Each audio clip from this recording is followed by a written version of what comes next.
Hello, hello, lovely people. Today I'm going to be talking with you all about your number one time tool, the most powerful time tool that exists in the entire universe, planet, whatever we want to say. And I will say the one that's most overlooked. Mm. Just having a sip of my tea there. This is a really important topic. It's at the heart of everything we do inside Time Hackers. It's the reason why our clients report their most productive days within a week of joining our programs or attending one of our workshops or getting coached by our coaches, because so many of the tools out there that are saying they're going to help us with our time are actually solving for the symptom rather than the root cause.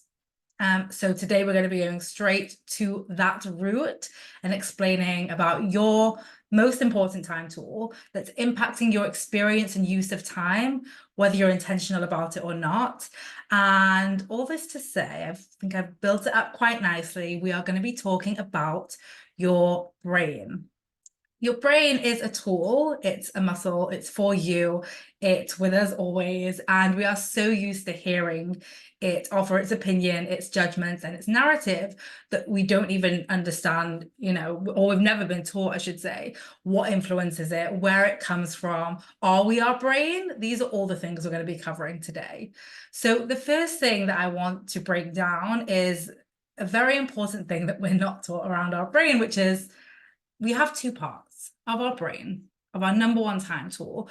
And the first part that we'll speak about is our conscious brain. These are our conscious stream of thoughts. So an example I'll give is I remember very specifically being at a team meeting once when I was working in corporate and we were discussing something and my brain offered, oh, like I have something to say on this.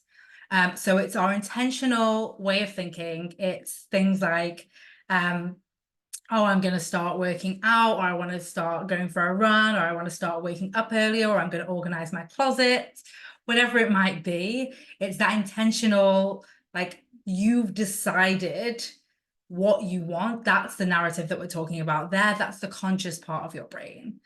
Now, that's not the only part of our brain that we hear from. We also have a subconscious part of our brain. And this, for example, my subconscious brain, in that exact same meeting said to me, oh, don't speak up, you'll sound stupid, right? That wasn't a conscious thought that I chose to think on purpose, but it definitely showed up and creeped up. So our subconscious thoughts, while they come from our brain, but what impacts these subconscious thoughts, right? It's kind of like your brain is a supercomputer. You've heard me speak about this ages ago on the podcast. We've not touched it for a while, but your brain is like this supercomputer and it's been programmed. Now, it's not been programmed intentionally by you. It's been programmed through things like our evolution. Our brain's number one job, as a reminder, is to keep us alive, not to get us promoted. Our brain doesn't really care about our goals and our dreams and our vision and our purpose. It just wants to keep us alive. It evolved in its most modern form in the last 40,000 years with a single job: to keep us alive, to keep us breathing. If you are alive right now, which I'm guessing you are because you are listening to this podcast, then the subconscious part of your brain, the pre-programmed part of your brain, is very happy. That's its job done. Mission completed. Now, the issue is that our brain evolved for survival in the wild. We're speaking about 40,000 years. So I want you to imagine, even just look around you. How many things within your immediate eyesight were around for the last 40,000 years? Not a lot. I'm talking, yes, phones, computers, earplugs, whatever you're listening with. I think I was going to say AirPods. But also even like walls around you and windows and chairs and everything, all of our comforts that we tend to overlook so often. So our brain evolved in a very different time, and that was still the majority of the time. So the world has moved very fast in the last 100 years and the last 20 years and the last 5 years. And our brain that's still a tiny part of how it's lived throughout its existence and its evolution. So all that to say, if you find yourself, like I did, in a meeting wanting to speak up, and then your brain offers you to shut up, then know that it's your subconscious brain trying to keep you alive. And what was happening in that situation, if we think about our evolution, is my brain didn't want me to be kicked out of a tribe, to say something, to offend someone, to appear stupid, and to be kicked out of a tribe, because a tribe for the longest time was necessary for survival. So people speak a lot about people pleasing, but really at the root of people pleasing is survival. This is what I'm speaking about when I'm saying we're getting to the root cause. We want to get to the root cause, because by solving the root cause and teaching our brain that we no longer need, for example, everyone in the room to like every single thing we say in order for us to eat food that evening or to have shelter, we start to get control of our most powerful time tool, our brain. Our brain is the reason we get stuck. It's the reason we get distracted. It's the reason we get overwhelmed. It's the reason we have too much to do and we lose focus and we make terrible decisions. Our brain is the key driver of all of these things, the conscious and the subconscious, but we're never really taught about it. So I want you to think about, we've got the evolution point, but what else could impact our brain? How else has your brain been programmed? Has it been programmed by your family, by the people that raised you, by what you were used to seeing in your home? Has it been programmed by your school environment and how you were taught to learn and how you were taught to study? For example, I know that it was not an accident that I ended up working in finance. At school, I was specifically guided towards a career in finance, a career in law, or a career as a doctor. And being good at maths, it was like, oh, I guess I'll do finance. And it was only when I went to university that I even understood different careers existed. So that's just another example. What about the cultural impact, the societal impact, the neighborly impact, and then the occupational impact? If you think about the first employment experience you have, the foundation that lays, the impact that creates, the norms that are generated from that experience, the literal programming that happens into your brain that makes you say, oh yeah, it's good to work at 8 p.m. That shows I'm committed, versus it's good to get the most important things done and achieve results. Just as an example. Now, all this to say, you are not your brain, but your brain does drive your results. So I'll give an example here. Like, let's say you are at work and your manager sends you a document to edit. So consciously, you want to get this thing done. You want it to be complete. It's probably not the first time you've ever edited a document. They've probably given it you because they know you are fully capable of it. And somewhere you know that you are capable of it. So consciously, you want to get it done. But subconsciously, there are parts of you that don't want to get this done.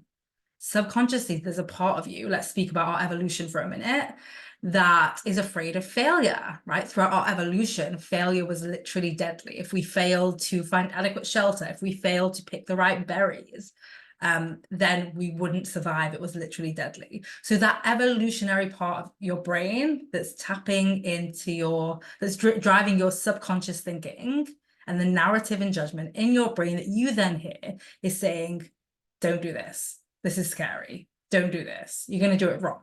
You need to think about all the things that could go wrong. And you'll start thinking about, if you hand it in wrong, what could happen, what people might think, what your manager might think, who else would know about this? Could you get fired? How could you pay your rent? Where are you going to live? All of these things happening in your brain. And then if we think about socialization, for example, there's the potential for criticism or critical feedback. There's the potential to let someone down by not doing a good enough job. So there, that people pleasing comes into play as well. So that's why you can find yourself knowing what you should do, knowing how to do it, and not doing it. It's that subconscious part of your brain. And this is what we mean by time hacking. Time hacking doesn't solve for time. Time is a fixed, known variable. We know there's 24 hours in a day. We know there's 60 minutes in an hour. We know there's 60 seconds in a minute. Nothing we do is going to create 61 seconds in a minute, or 72 minutes in an hour, or 25 hours in a day. But our experience of time and how we use time and the decisions that we make about how to spend our time, and then how well we follow up on those decisions, are all driven by our brain. And there's our conscious brain that tends to make really good, like perfect plans that make a lot of sense and feel capable and doable when we are not in them. And then our subconscious brain looks at the plan and says, no, I don't want to do this. I don't want to do that. This is too hard. This is going to be boring. Whatever narrative that it's going to create, and we don't end up doing the thing.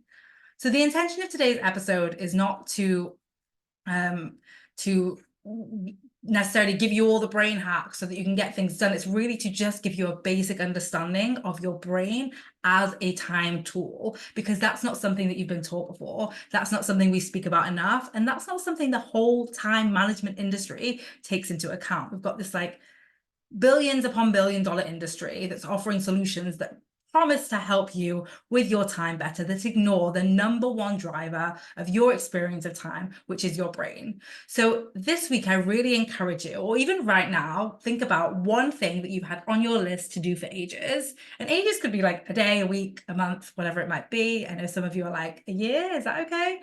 Yes. And I want you to get very honest with yourself and say, okay, let's get really clear on why I want to do this. Like my conscious stream, what are my conscious thoughts around this? It will get done. It's important. I can do this. I've done this before, whatever it is. And then I want you to really spend time with your subconscious and say, okay, I'm not doing it. That's definitely happening. Why might I not be doing it? What could my subconscious brain that's been programmed for survival in the wild, let's start with our evolution, what could it see as potential dangers here? What might it be evaluating or judging as potential threats for my safety? And really, I know your conscious brain doesn't believe it, right? You consciously know that you aren't going to get eaten by a tiger if you don't reply to an email. But we just want to give the subconscious brain some airtime. Otherwise, it's just going to get louder and it's just going to keep stopping you and tripping you up. And it does this in very clever ways because it knows you very well and because it's highly motivated to keep you alive. So we just want to credit our brain a minute and say, you've got a really intelligent brain. You've got this crazy intelligent tool.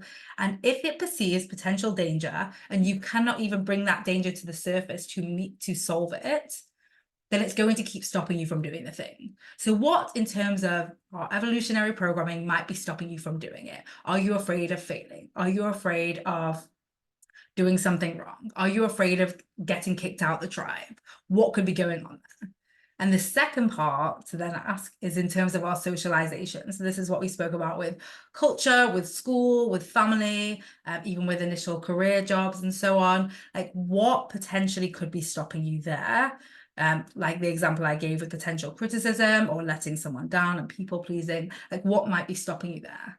Now, the point of that is to understand that no planner, no color coding, and no waking up at 5 a.m. is going to solve this issue. This is a brain problem and we need a brain solution. And you're already listening to this podcast.